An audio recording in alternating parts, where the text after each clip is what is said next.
Chapter 7. Summary Judgment. Key Exam Issues. Summary judgment is a pretrial device that permits the court to look outside of the pleadings to determine whether there is an issue of fact to be tried. In law school examinations, summary judgment issues are sometimes raised in connection with disputes about discovery that may bear on the issues raised by the summary judgment motion. When presented with a motion for summary judgment, ask yourself the following questions. 1. Has the moving party made a sufficient initial showing? If the moving party would have the burden of proof on the issue at trial, he must initially produce enough evidence to show that no reasonable jury could find for his opponent. If the moving party would not have the burden of proof, he still must make an initial showing of his opponent's lack of proof. If the initial showing is insufficient, the opposing party need not submit any opposing proof, and the motion should be denied. 2. Was the opposing party given notice and an opportunity to respond? If the initial showing was sufficient, summary judgment would still be improper unless the opposing party was given notice of the motion and an opportunity to respond. Note that the circumstances sometimes justify delay in the decision in order to give the opposing party an opportunity to gather evidence, especially if the motion is made early in the case or before there has been substantial discovery. 3. Is there a triable issue? Assuming the moving party's initial burden was met and the non-moving party was given an opportunity to respond, the court must look at the evidence in the light most favorable to the non-moving party to determine whether there is a genuine issue of fact to be tried. If the moving party would have the burden of proof at trial, the motion should be granted only if the evidence is so strong that a reasonable jury could find only for the moving party. If the moving party would not have the burden of proof at trial, the court should grant the motion only if the opposing party fails to come forward with sufficient evidence to support a verdict in his favor. Also note that summary judgment may be partial, i.e., only as to some issues or some parties. Denial of summary judgment is not immediately appealable. Grant of summary judgment, however, may be immediately appealable if it results in a final judgment. On review, the appellate court has plenary power. It need not give deference to the trial judge's decision. A. Introduction. 1. Purpose 19684. Summary judgment is a method for getting beyond the allegations of the pleadings and examining evidentiary material without holding a full-dress trial.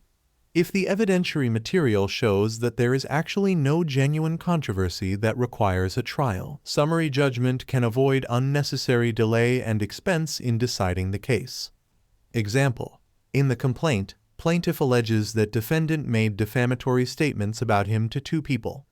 Defendant moves for summary judgment with affidavits from both people saying that defendant never made such statements to them, and his own affidavit denying that he ever made such a statement to either. This evidentiary material shows that there is no factual dispute warranting a trial because there was never a publication, a required element of defamation. Dyer v. McDougall, 201 F2D 265 2D Sir, 1952. 2. Pleadings motions compared 19685.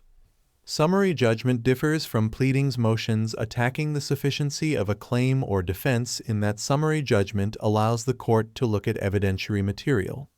Recall that pleadings motions look only at the face of the pleading and test only its legal sufficiency.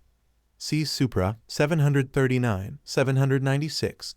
Usually, it is said that consideration of any material beyond the face of the complaint is forbidden on a pleadings motion, or such consideration may convert the motion into a motion for summary judgment.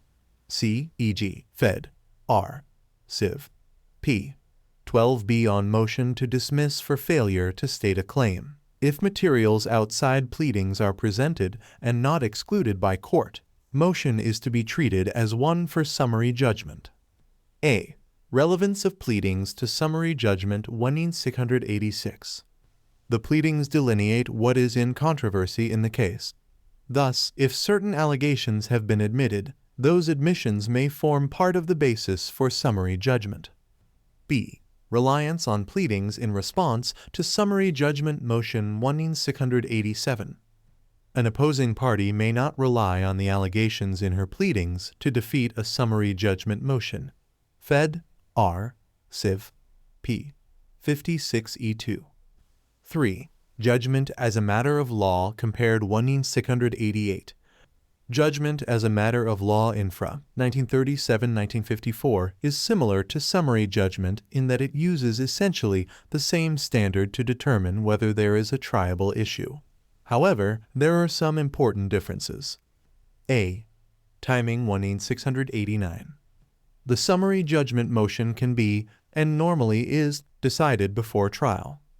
A defendant may move for summary judgment at any time, and a plaintiff may do so 20 days after commencement of the action. Fed. R. Civ. P. 56A. B. A motion for judgment as a matter of law usually is made at the close of evidence at trial, and it may be renewed after a verdict is returned. See infra 2034-2041. B. Nature of material considered 690. The summary judgment motion is based essentially on pretrial written submissions, whereas a motion for judgment as a matter of law is based on live testimony and other evidence presented during the trial. However, note that summary judgment may be based on live testimony from depositions, which is usually recorded in a deposition transcript or by videotape. C. Burden of proof initial showing requirement 691. Summary judgment also differs from judgment as a matter of law in that on summary judgment, the moving party must make an initial showing to justify scrutiny of the evidence, which is not required for the motions at or after trial if the moving party does not have the burden of proof. 1. Opposing party with burden 692. If the moving party would not have the burden of proof at trial to obtain judgment as a matter of law, he could allow the opposing party to put on her case and then point out the insufficiencies of that case. To obtain summary judgment, such a moving party would have to make an initial showing of the insufficiency of the evidence of his opponent's case. See infra 1714-1729 for discussion of the initial burden. Only if such an initial showing is made does the opponent then have the burden of bringing forth sufficient evidence to show that there is a genuine issue for trial. 2. Distinguish moving party with burden 693. If the moving party has the burden of proof on the issue raised at the summary judgment stage, making that showing before trial does not represent an additional burden on the party because the party would have to put on such evidence at trial to justify a directed verdict. However, such a party must make a compelling case for entry of summary judgment, because a trial should be held if a reasonable jury could disbelieve the moving party's proof. D. Summary judgment may be more difficult to obtain 694. In many courts, it is said that summary judgment is more difficult to obtain than judgment as a matter of law, i.e., it must be clearer to the court that the case can reasonably be decided only one way. However, it appears that courts are gradually becoming more accepting of summary judgment. See infra 696. 4. Impact on right to trial 695. The traditional reluctance to grant summary judgment resulted in part from the belief that a litigant has a right to have her claims tested at trial. Nevertheless, there is no right to a trial where there is no genuine dispute about the facts, and the Supreme Court early upheld the validity of summary judgment against arguments that it violated the right to jury trial. Fidelity and Deposit Co. v. United States, 187 U.S., 135-92. 5. Trend favoring use of summary judgment 696. Since the mid-1980s, it has seemed that the courts have become more receptive to deciding cases on summary judgment. The Supreme Court has observed that summary judgment is properly regarded not as a disfavored procedural shortcut, but rather as an integral part of the federal rules as a whole, and noted that it has an important role. With the advent of notice pleading, the motion to dismiss seldom fulfills this function, isolating factually insufficient claims or defenses anymore, and its place must be taken by the motion for summary judgment. Celotex Corp. v. Catret, 477 U.S. 317 1986. B. Standard for grant of summary judgment. 1. Basic Standard 1697. The court is to grant summary judgment when it determines that there is no genuine issue as to any material fact Fed. R. Civ. P. 56C, or that there is no triable issue as to any material fact Cal. Civ. Proc. Code 437 cc. 2. Relation to Standard for Judgment as a Matter of Law 1698. The United States Supreme Court has stated that in federal court the standard for entry of judgment is the same at the summary judgment stage as at the judgment as a matter of law stage. Anderson v. Liberty Lobby, Inc., 477 U.S. 242 1986. This makes it appropriate to focus on whether the moving party has the burden of proof on the issue raised by the summary judgment motion. A. Moving party with burden of proof 1699. If the party moving for summary judgment has the burden of proof on the issue raised by the motion, summary judgment should be granted only if the evidence favoring the moving party is of such strength that the jury could not reasonably disbelieve the moving party's evidence. B. Opposing party with burden 1700. If the party moving for summary judgment does not have the burden of proof on the issue raised by the motion, summary judgment should be granted only if the opposing party fails to present sufficient evidence to permit a jury reasonably to find for him. Put differently, unless the opposing party comes forward with sufficient evidence to support a verdict in her favor, summary judgment should be entered in favor of the moving party. 3. Case-by-case determination 1701. The court's evaluation process must be made on a case-by-case basis. As with judgment as a matter of law, therefore, it is difficult to generalize rules for making summary judgment decisions. But there are a number of general principles that are helpful in approaching problems. A. All reasonable inferences indulged in favor of opposing party 1702. The court is to make all reasonable inferences in favor of the opposing party, and to view the evidence in the light most favorable to that party. B. Court may not weigh evidence 1703. The court is to determine whether there is a genuine dispute. If there is, it may not choose between two versions of events and grant summary judgment to the party whose version seems more persuasive. C. Role of higher burden of proof 1704. The Supreme Court has held that when a party will bear a heightened burden of proof at trial, the court should use that higher standard in scrutinizing the evidence at the summary judgment stage. Anderson v. Liberty Lobby, Inc., Supra, 18698. Clear and convincing evidence required criticism. It is difficult to know how the court is to give effect to the higher standard of proof without weighing the evidence. D. Witness credibility 1705.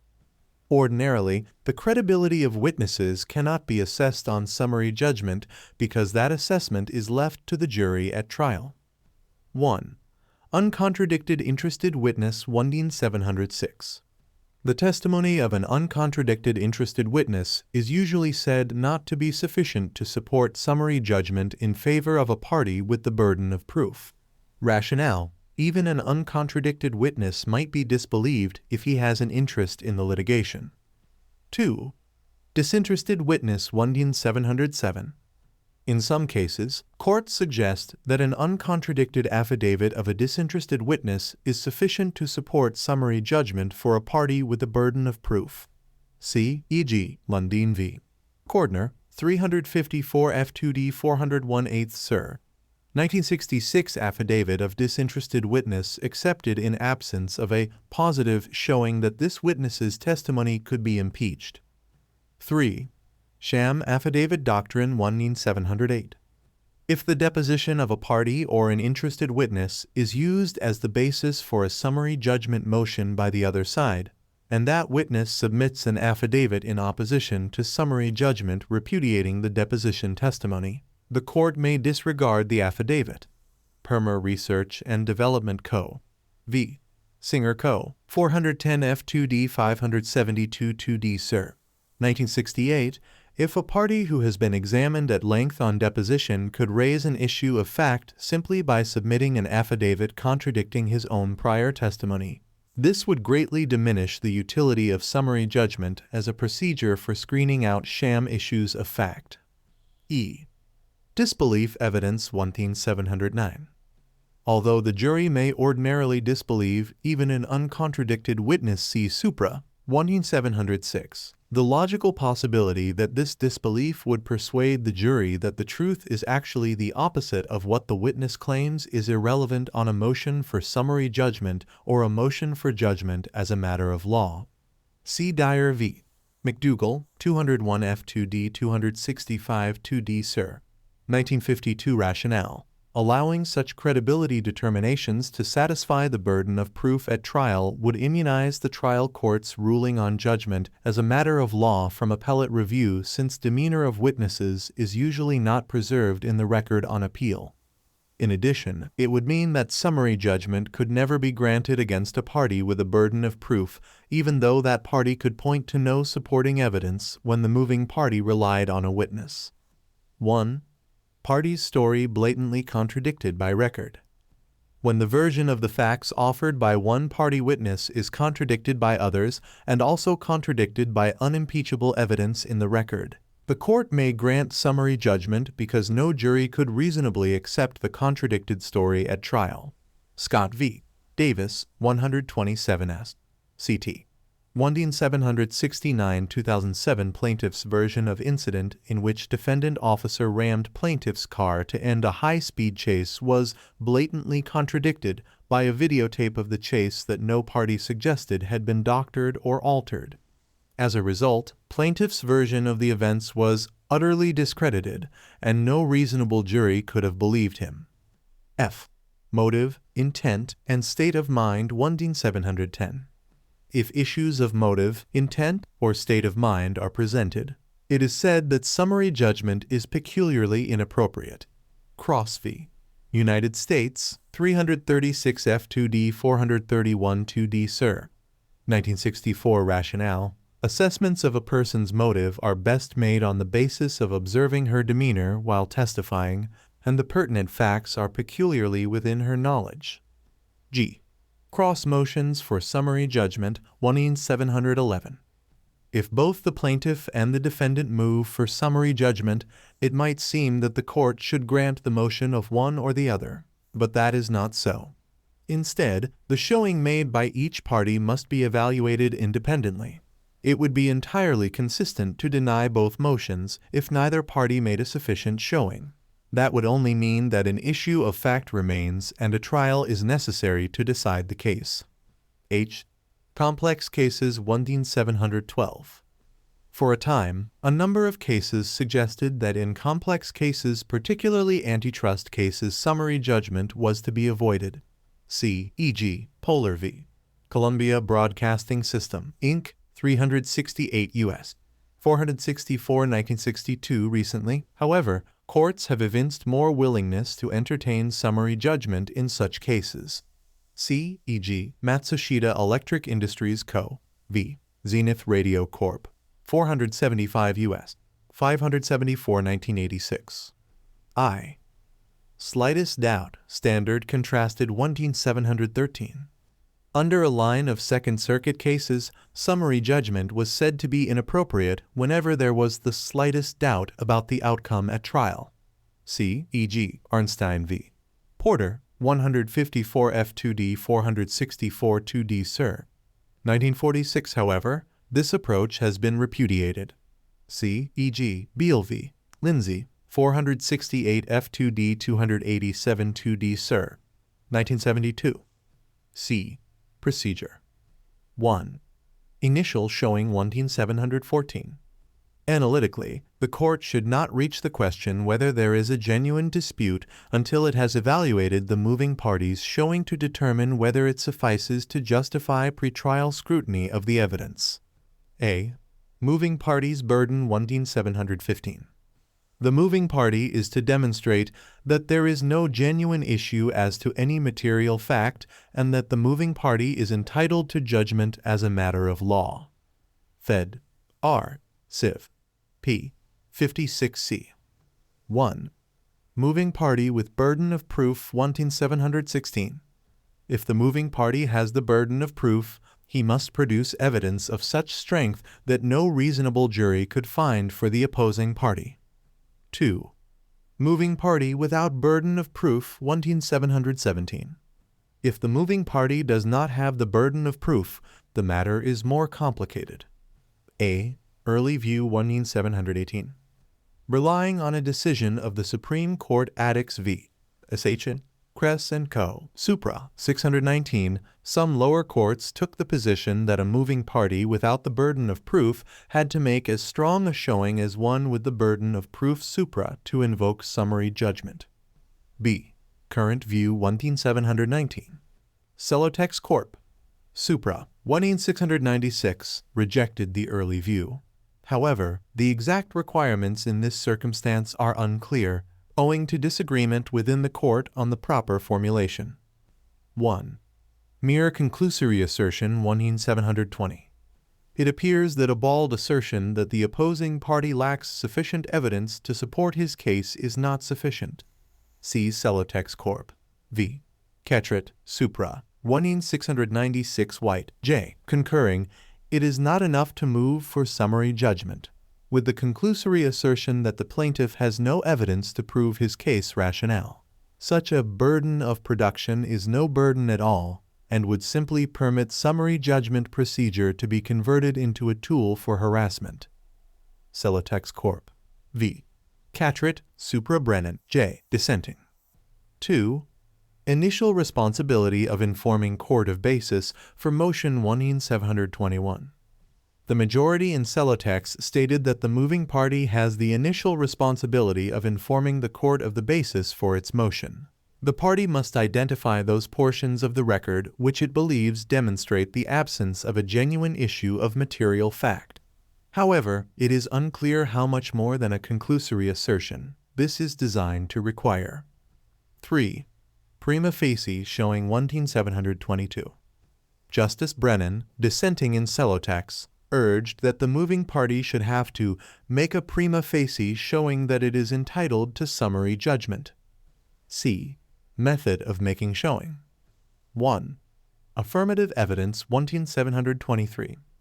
The moving party can offer affirmative evidence that negates an essential element of the opposing party's case. 2.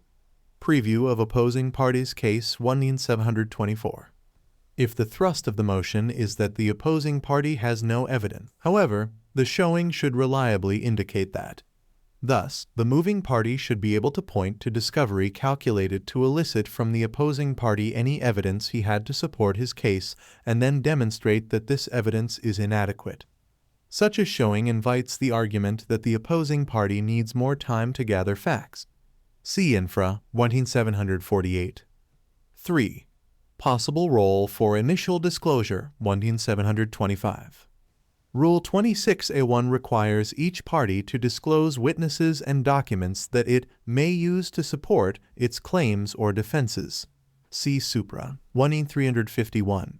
In some cases, the content or absence of such disclosures may be used to satisfy the initial showing requirement by providing a preview of the opposing party's case.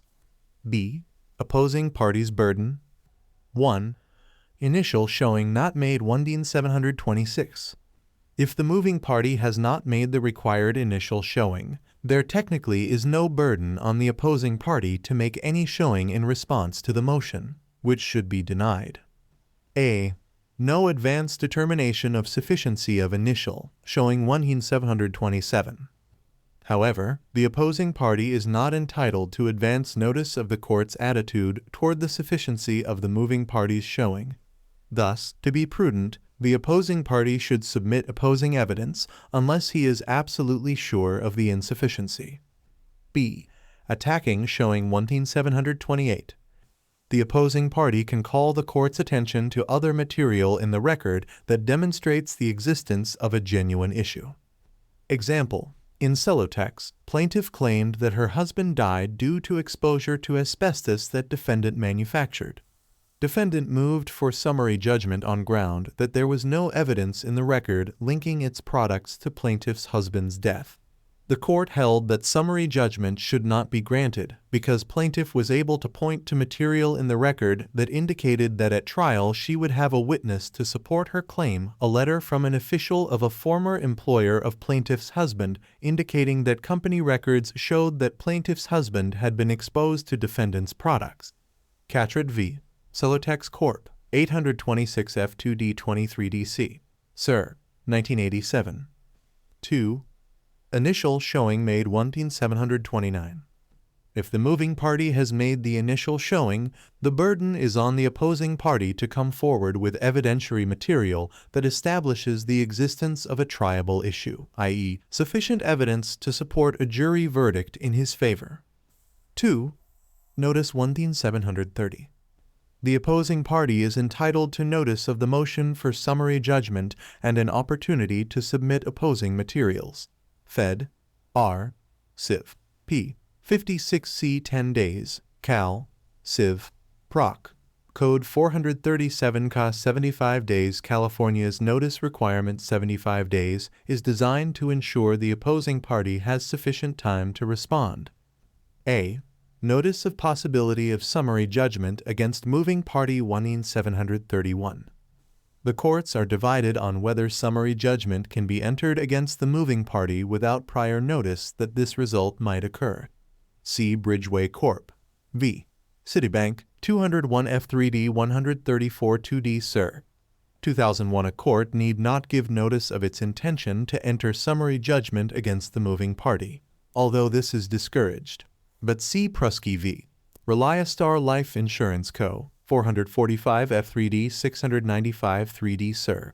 26. Court may not grant summary judgment sua sponte against the moving party unless the court gives notice and an opportunity to oppose summary judgment. 1.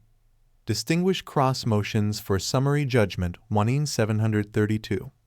This situation is different from a case in which there are cross motions for summary judgment. See Supra 1711. In that situation, each side is on notice that the other side is seeking summary judgment. B. Contrast notice of need to submit opposing material 1733. The opposing party generally is not entitled to notice of the need to submit opposing material to avoid summary judgment, even if there is a question about the sufficiency of the moving party's initial showing.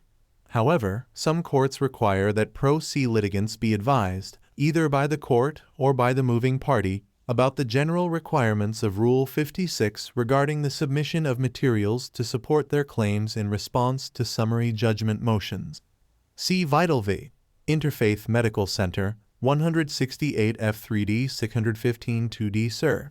1999. Pro se plaintiff must be given such notice. Rand v. Roland 154 F3D 952 9th Sir.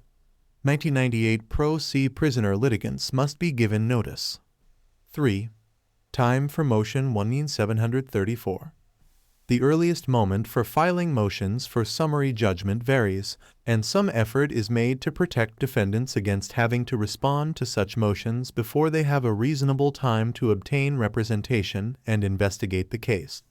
In federal court, the plaintiff must wait until 20 days after the commencement of the action or after service of motion for summary judgment by opponent, while the defendant can move for summary judgment at any time. Fed. R. Civ. P. 56A. B. In California, by way of contrast, the motion is not allowed until 60 days after the general appearance in the action of each party against whom it is directed. Cal. Civ. Proc. Code 437 Ca. 4. Materials considered on motion. A. Pleadings 1735.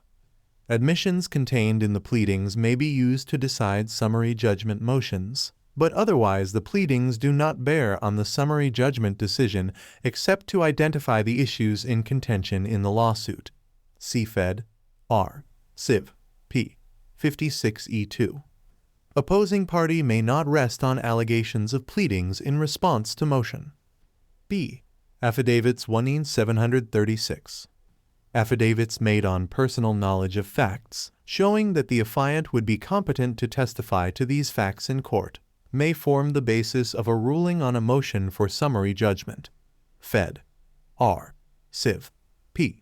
56E1. It is probably true that affidavits are the most common materials submitted in support of or opposition to motions for summary judgment. However, the moving party is not required to submit affidavits. Celotex Corp. v. Catret, Supra, 1719. C. Discovery Materials 1737. Material developed through discovery, whether by interrogatory, document request, deposition, or request for admissions, may be used in connection with a summary judgment motion. Often, affidavits of attorneys are used as vehicles to bring such materials to the attention of the court by authenticating true copies of the discovery materials. 1. Distinguish materials improperly withheld from discovery or disclosure 1738. Materials that should have been disclosed or turned over through discovery, or to supplement prior disclosures or discovery responses, may not be used as evidence on a motion for summary judgment. Fed. R. Civ. P. 37C1. See Supra 1364-1365. Thus, if either party submits such material, the opposing party may argue that the material should be disregarded in ruling on summary judgment for this reason. D. Oral testimony 1739. Oral testimony may be heard on a motion for summary judgment, but this is done very rarely, since the objective is to decide the case without holding a trial, and hearing oral testimony might defeat that purpose. Moreover, the need to present matters orally may suggest that a credibility determination is necessary. E. Admissibility 1740. Materials considered in connection with a motion for summary judgment must generally be capable of admission into evidence. Fed. R. Civ. P. 56E. Cal. Civ. Proc. Code 437 CD. 1. Possible relaxation for opposing party 1741. Although the moving party must present material that would be admissible, it may be that the opposing party is not held to such requirements, as long as he can show that he will have admissible evidence at trial. For example, after remand in Celotex Corp. v. Catret, Supra, a dissenting judge pointed out that the court denied summary judgment based on a letter from an official, even though there was no showing that this official had personal knowledge on the subject or that there was admissible evidence to support the assertions in the letter. Critics argue, however, that relaxing the requirement that the opposing party present admissible evidence may erode the value of summary judgment in weeding out groundless claims and defenses. A. Material need not be in admissible form 1742. Affidavits are usually not admissible at trial because they are hearsay, but they clearly suffice to oppose a motion for summary judgment when they indicate that the affiant would be able to testify at trial to the facts recited. Thus, the non-moving party need not produce evidence in a form that would be admissible at trial in order to avoid summary judgment. 2. Determination of admissibility 1743. Before evaluating the evidentiary materials to determine whether summary judgment should be granted, the court can entertain objections to the admissibility of some of the materials and exclude them from consideration if they are not admissible. See, e.g., in Re Japanese Products Antitrust Litigation, 723 F2D 238 3D Sir. 1983, revved on other grounds sub nom. Matsushita Electric Industries Co. v. Zenith Radio Corp. Supra, 1712 Court commended district courts hearing on evidentiary objections because it would afford fuller consideration of them than would be possible at trial. 3. Waiver of evidentiary objections 1744. Evidentiary objections not made in connection with summary judgment proceedings may be waived, at least as to the summary judgment proceedings. Cal. Civ. Proc. Code 437 CB. 5. Partial summary judgment 1745. When only some of the claims or defenses are ripe for summary judgment, it can be granted as to some, but not all the claims or defenses before the court. 6. Order establishing material facts 1N746. If the summary judgment motion cannot be entirely granted, the court may enter an order determining that certain facts are established, and this order will govern the further course of the action. Fed. R. Civ. P. 56D1. Cal. Civ. Proc. Code 427 CG. A. Statement of undisputed facts 1N747. In some jurisdictions, the court requires that each party to a summary judgment motion list all facts it claims are undisputed. See e.g. Cal. Civ. Proc. Code 437 CB. 7. Inability to provide responsive materials 1N748. When the opposing party is unable to provide opposing materials, the court may continue the hearing to allow materials to be obtained.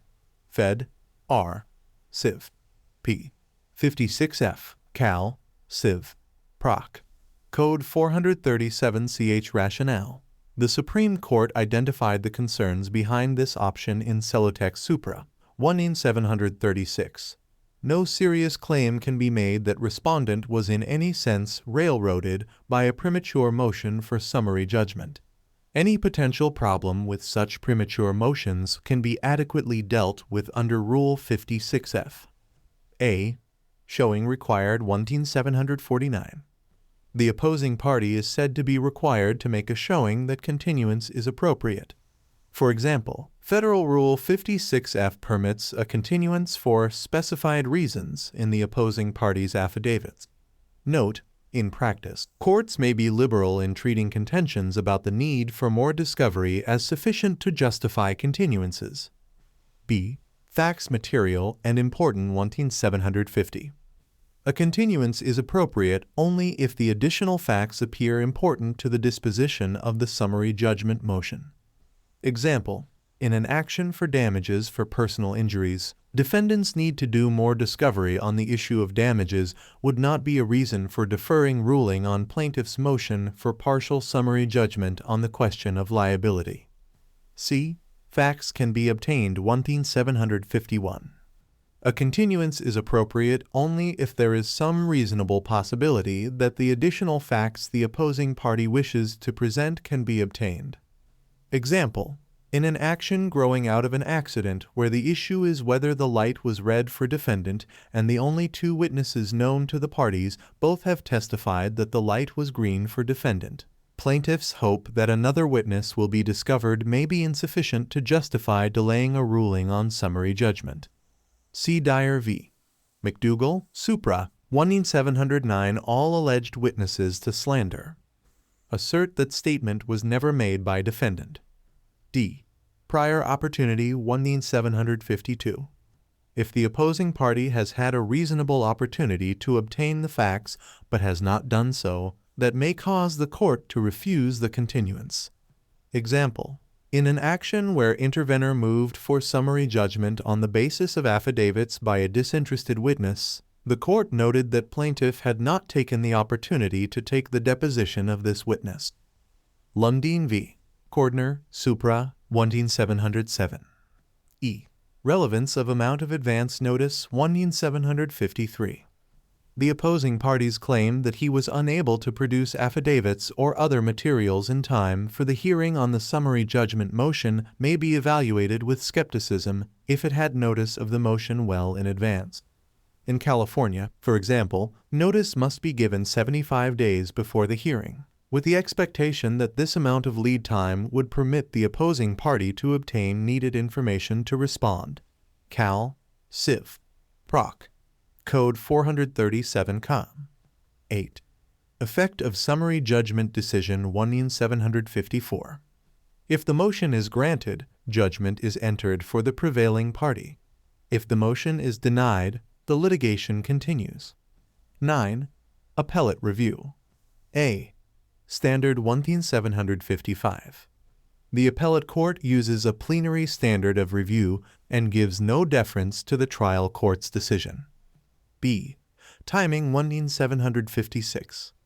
Unless summary judgment is entered as to the entire case, appellate review of the summary judgment decision may be delayed until the final decision of the case.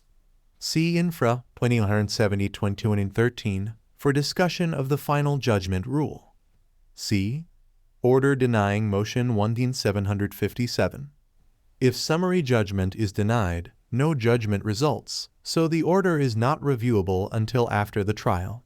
By that time, a mistaken denial of summary judgment may be treated as harmless error if the trial was properly conducted and the judgment after the trial is supported by the evidence at trial.